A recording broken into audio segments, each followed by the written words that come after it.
అందరికీ నమస్కారం. ఈరోజు మనకు ఈ కరోనా సమయంలో ప్రతి ఒక్కరూ ఇంటి వద్ద తీసుకునే జాగ్రత్తల గురించి మరి కొంత అవేర్నెస్ క్రియేట్ చేయడానికి ఈరోజు ఈ వీడియో తీయడం జరుగుతూ ఉంది. ముందుగా ఫస్ట్ కరోనా పాజిటివ్ పేషెంట్స్ కానీ నార్మల్గా ఇంట్లో ఉన్న వ్యక్తి కానీ అంటే తనకు కరోనా ఉందా లేదా, తన లంగ్ కెపాసిటీ ఏ విధంగా ఉంది అని చూసుకునేందుకు మనకు ఈ పల్స్ ఆక్సిమీటర్ని ఏ విధంగా యూజ్ చేయాలి, తర్వాత వచ్చేసి మాస్కులు ధరించడం ఏ విధంగా మనం తప్పుగా ధరిస్తున్నాము, మాస్కులు ఏ విధంగా ధరించాలి, ఈ రెండు విషయాల మీద ముందుగా కొంత అవగాహన కలిగించడానికి జిల్లా ప్రజలకి మరి ఈ వీడియో తయారు చేయడం జరుగుతూ ఉంది. ముందుగా మనకు SpO2 లెవెల్స్ అంటే సాచురేషన్ ఆఫ్ ఆక్సిజన్ లెవెల్స్, మనకు దాన్ని మన బాడీలో ఈ ఆక్సిజన్ ఏ విధంగా లంగ్స్ తీసుకుంటున్నాయి, ఆ లంగ్స్ కెపాసిటీ ఏ విధంగా ఉంది అని తెలుసుకోవడానికి యూజ్ చేసేదే ఈ పల్స్ ఆక్సిమీటర్ అని చెప్పేసి దీన్ని యూజ్ చేయొచ్చు. సో నార్మల్గా ఇప్పుడు ఉన్న వ్యక్తి కూడా ఎవరైనా ఇది అఫోర్డ్ చేయగలిగితే, ఇది మనకు ఇది కొనుక్కొని పెట్టుకోగలిగితే అతను తన ఆక్సిజన్ కెపాసిటీ ఎలా ఉంది, లంగ్స్ కెపాసిటీ ఎలా ఉంది అని తెలుసుకోవడానికి మనకు ఇది ఉపయోగించవచ్చు. మామూలుగా ఫర్ ఎ నార్మల్ పర్సన్ మనకు 94 and above is considered to be normal. Even 90 ఉన్నా కూడా పర్వాలేదు, కానీ ఈ ప్రస్తుతం ఉన్న నేపథ్యంలో 94 కంటే తక్కువ ఉన్న వాళ్ళు కొంత మనకు దాన్ని ఇమ్మీడియట్గా మనకు ఒక వరీసంగా భావించాలి. మనకు యాక్చువల్గా 80 కంటే బిలో ఉన్న వ్యక్తి ఉంటే మరి చాలా అది డేంజరస్గా భావించాలి. ప్రస్తుత సమయంలో 88 ఆ విధంగా ఉంటే, 88 కంటే తక్కువ ఉంటే ఇమ్మీడియట్గా హాస్పిటలైజేషన్ వెళ్ళిపోవాలి. సో ఎవరైతే 88 to 94 మధ్యలో ఉన్నారో వాళ్ళందరూ ఇమ్మీడియట్గా కరోనా టెస్టులు చేయాలి. సో ఈ పల్స్ ఆక్సిమీటర్ అనేది మనకు చాలా సింపుల్గా పనిచేస్తుంది. మరి ఇది ఎవరైనా కూడా దీన్ని తన let us see how it functions. So ఒకసారి మనకు ఇది తన వేల్ని మధ్యలో దీంట్లోకి పెట్టుకొని మనకు ఆన్ చేసినట్లయితే దానికి ఫిగర్ కనిపిస్తుంది. ఇక్కడ చూపించండి. Come this side.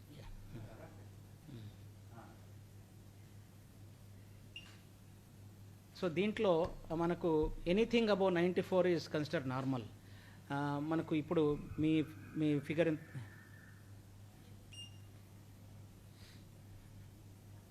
సో ఇప్పుడు దాంట్లో ఫిగర్ చూద్దాం. 94 కంటే తక్కువ ఉంటే మనకు ఇమ్మీడియట్గా కరోనా టెస్టులు చేసుకోండి. తర్వాత నెక్స్ట్ వచ్చేసి మనకు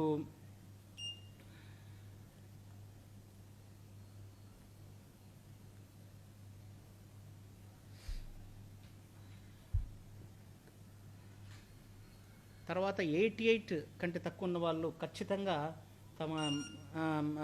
తమ ఇది చేసుకోవాలి, వాళ్ళు హాస్పిటలైజేషన్కి వెళ్ళిపోవాలి. సో ఈ పల్స్ ఆక్సిమీటర్ అనేది ఇంటి దగ్గరే ఉండి మనకు నార్మల్ వ్యక్తి కానీ, what is the reading there? 97 is the reading. So ఇది perfectly normal healthy reading. Anywhere between 94 to 100 is normal. So ఆ విధంగా మనకు భావించాలి. 90 వాళ్ళు అనుకోవడానికి లేదు. ఒక టెస్ట్ ఒకటి దీనికి మనకు శాస్త్రవేత్తలు చెప్పడం జరిగింది. అది 6 minute వాక్ అని, 6 minute వాక్ టెస్ట్, 6MWT అని చెప్పేసి. అంటే ఒక 6 నిమిషాలు ఒక వ్యక్తి, ఇంట్లో ఉన్న వ్యక్తి, నార్మల్ వ్యక్తి కూడా లంగ్ కెపాసిటీని చూసుకునేందుకు ఫస్ట్ ఈ పల్స్ ఆక్సిమీటర్తో మనకు చూసుకున్నారు. 97, 98, 96 అలా వచ్చిందనుకోండి. తర్వాత 99 అలా వచ్చిందనుకోండి. 6 నిమిషాలు టైం పెట్టుకొని మనకు నడిస్తే మామూలుగా ఒక సాధారణమైన ఆరోగ్యకరమైన వ్యక్తి 400 to 700 మీటర్స్ మనకు 6 minute వాక్లో కవర్ చేయగలుగుతారు.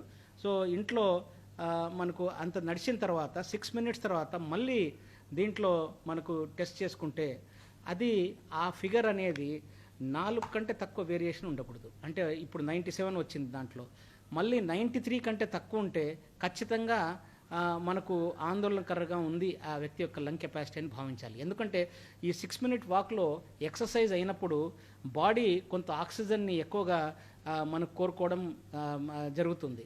బాడీలో ఆక్సిజన్ డిమాండ్ లెవెల్స్ పెరుగుతాయి. ఆక్సిజన్ డిమాండ్ లెవెల్ పెరిగిన తర్వాత weather your lung is having the capacity to supply, మీకు లంగ్ కెపాసిటీ ఉందా లేదా అనేది మనకు ఈ 6 మినిట్ వాక్ ద్వారా తెలుస్తుంది.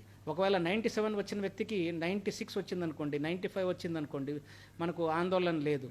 93 కంటే తక్కువ వచ్చిందనుకోండి, then it is a cause for concern, అంటే your lungs are not having the capacity. So అలాంటి వాళ్ళు మటుకు ఖచ్చితంగా ముందుగా తగు జాగ్రత్తలు తీసుకుంటూ మనకు ఎక్సర్సైజులు చేసుకుంటూ, యోగా చేసుకుంటూ లంగ్ కెపాసిటీని పెంచుకునే ప్రయత్నం చేయాలి. ఇది పల్స్ ఆక్సిమీటర్ యూస్ చేసే విధానము.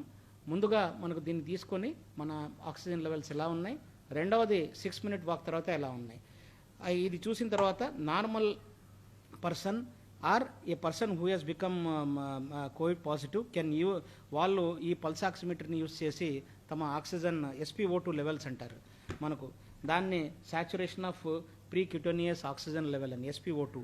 సో ఆ లెవెల్స్ని మనకు మెజర్ చేసుకోవడానికి యూజ్ చేయొచ్చు. రెండవది, ఈరోజు మాస్కులు అందరం ధరిస్తున్నాము, కానీ ఈ మాస్కులు ఎలా ధరిస్తున్నాం అనేది చాలా ముఖ్యమైన మనకు అంశము. ఈ మాస్కులు మరి ఇప్పుడు మనం చూద్దాము. మాస్క్ని మనకు ముక్కుకు కింద కానీ గడ్డం పైన కానీ కాకుండా ముక్కు నోరు పూర్తిగా కవర్ అయ్యేట్టు చూసుకోవాలి. ఇప్పుడు ఒకసారి చూడండి, ఇప్పుడు కరెక్ట్గా ముక్కుని కిందికి లాగడం కానీ, ముక్కు కిందికి లాగడం కానీ, గడ్డం పైన కానీ కాకుండా ముక్కు నోరు పూర్తిగా కవర్ అయ్యేట్టు చూసుకోవాలి. This is the correct position. This is correct position. కానీ మనకు చాలామంది ముక్కు కింద లాగుతున్నారు. That is not correct. ఇది కరెక్ట్ కాదు. తర్వాత చాలామంది గడ్డం పైన కాకుండా మనకు గడ్డం కిందికి లాగేస్తున్నారు. అది కూడా కరెక్ట్ కాదు. సో మనకు రెండవది, మాస్క్ ముందు భాగాన్ని ఎప్పుడు అంటుకొని రాదు. సో ముందు భాగాన్ని ఎప్పుడు, ఇప్పుడు ఆయన ముందు భాగాన్ని టచ్ చేయకూడదు. దట్ ఈస్ ఈ భాగాన్ని టచ్ చేయకూడదు ఎక్కడ కూడా. రెండవది, తీసేటప్పుడు ఇదే విధంగా తీయాలి. సో ఈ విధంగా పెట్టుకోవడం కానీ, కిందికి పెట్టుకోవడం కానీ, పైకి ఇట్లా పెట్టుకోవడం కానీ చేయకూడదు. ఇది ఆల్రెడీ ఈ ఎక్స్పోజ్డ్ భాగం మీద కూడా వైరస్ ఉండే అవకాశం ఉంది. కాబట్టి మనం ఈ విధంగా దీన్ని కిందికి లాగినప్పుడు ఈ విధంగా పెట్టుకుంటే ఇది కూడా మళ్ళీ అక్కడ ఉన్న వైరస్ అంటుకునే అవకాశం ఉంది. కాబట్టి అది కూడా చేయకూడదు. కాబట్టి దాన్ని ఎప్పటికప్పుడు దీన్ని ఈ విధంగా తీసేసి మనకు ఇదే విధంగా ఈ విధంగానే వాడాలి. పూర్తిగా కవర్ చేసుకుంటూ ఇలా తీసేసి మనకు డిస్పోజల్ కవర్ ఉన్న మనకు బిన్లోనే వేయాలి. కవర్ లేకపోతే దానికి ఒక బ్రౌన్ పేపర్లో ఇది పెట్టేసి ఇది ఆ బిన్లో వేయడం చేయాలి. అలాగే మనకు N95 మాస్కులు చాలామంది ప్రొఫెషనల్స్ వాడుతుంటారు. వాళ్ళు దాన్ని రీయూజ్ చేయాలంటే ఖచ్చితంగా 72 అవర్స్ మనకు ఎక్స్పోజర్లో పెట్టాలి. ఇది తప్పు. ఇది కరెక్ట్. అలాగే ఈ విధంగా టచ్ చేయడం తప్పు. సో దెన్ నెక్స్ట్ వచ్చేసి మనకు కొంతమంది ఏదో పని చేస్తున్నప్పుడు ఇలా పైన పెట్టుకుంటున్నారు, ఇది కూడా కరెక్ట్ కాదు. ఇలా కిందికి పెట్టుకుంటున్నారు, ఇది కరెక్ట్ కాదు.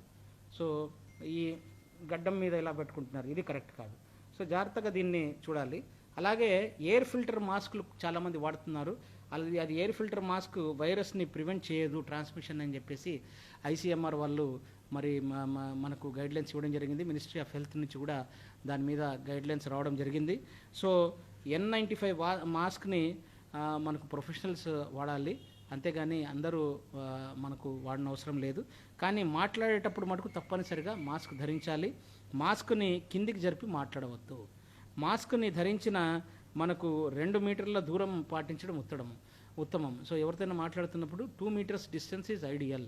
సో ఇవన్నీ మనం చేసుకుంటూ ముందుకెళ్తే mask is social distancing mask.